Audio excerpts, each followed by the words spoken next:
가장 행복한 삶은 예수님과 동행하는 삶입니다. 그러니까 예수님을 사모해야 됩니다.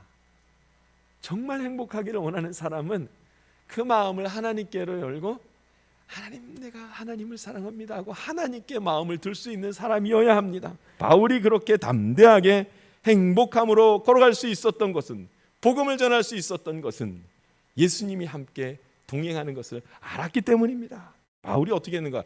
자기가 가지고 있는 모든 것으로 하나님을 높였습니다. 그러니까 행복하더라고요. 자기가 가지고 있는 모든 것으로 하나님을 높였습니다. 하나님을 섬겼습니다. 그러니까 하나님이 나와 함께 하시는 게 보이더라 이 말이에요. 바울이 가장 중요한 때에 무엇을 가지고, 자기가 가지고 있는 귀한 것으로 이제 나 살려주십시오를 한 것이 아니라 내가 할 말이 있습니다, 복음 전하겠습니다, 이 말을 합니다. 할렐루야.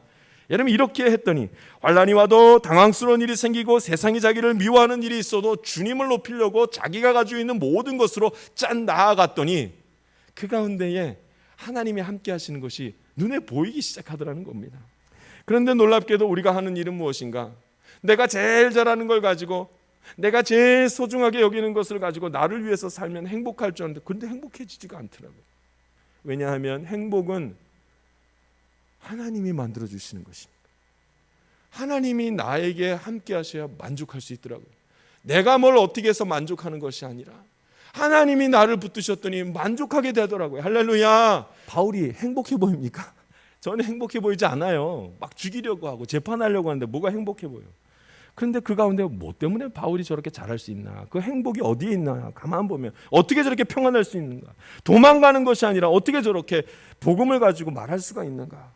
다 내려놓았더니 그렇더라고요. 다 내려놓았더니 내가 나의 생명을, 인생을 얼마만큼 내려놓느냐, 그만큼 하나님이 보이기 시작합니다.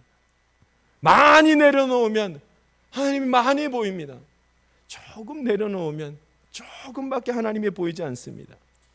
예수님을 만나기 위해서 내가 어떻게 하고 있나 보면, 얼마만큼 내려놓나를 보면 예수님이 나와 함께하고 나와 동행하시는 것을 내가 경험하는 게 어디서부터인지를 알게 될 수밖에 없습니다. 사랑해야 예수님과 동행할 수 있습니다. 사랑해야 기쁜 겁니다. 우리가 말씀을 들은 다음에 삶의 자리로 나아갑니다. 그리고 하나님, 내가 그렇게 애써 지키겠습니다, 이렇게 말을 합니다. 실천해야죠. 근데 실천이 잘 안 됩니다.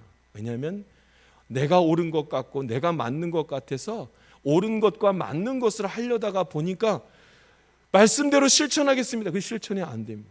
사랑하지 못합니다. 하나님의 말씀이 내게 있어도 그렇게 미우면, 저 사람이 미우면 복음 전할 수가 없는데, 나를 미워하는 사람에게 어떻게 복음을 전할 수가 있겠습니까? 여러분, 하나님의 말씀에 순종하는 사람에게는 하나님이 사랑하는 마음을 주는 것입니다. 할렐루야. 사랑해야, 그래야 그 다음에 하나님이 동행하시는 것을 경험하는 것입니다. 내가 하고 싶은 일을 하려다가 사람을 미워하고 사람과 다투고 사람에게 상처 주면 사람만 잃는 것이 아니라 하나님의 은혜를 완전히 놓쳐버리기 때문에 이것은 멈춰야 하는 것입니다. 굉장히 단순하죠? 행복하려면 예수님과 동행해야 됩니다. 예수님과 동행하려면 어떻게 되는가? 사랑해야 됩니다. 말씀이 그렇게 들려지고 은혜를 받아도 그 말씀에 순종하지 못하는 삶을 사는 이유는 사랑하지 못하기 때문입니다.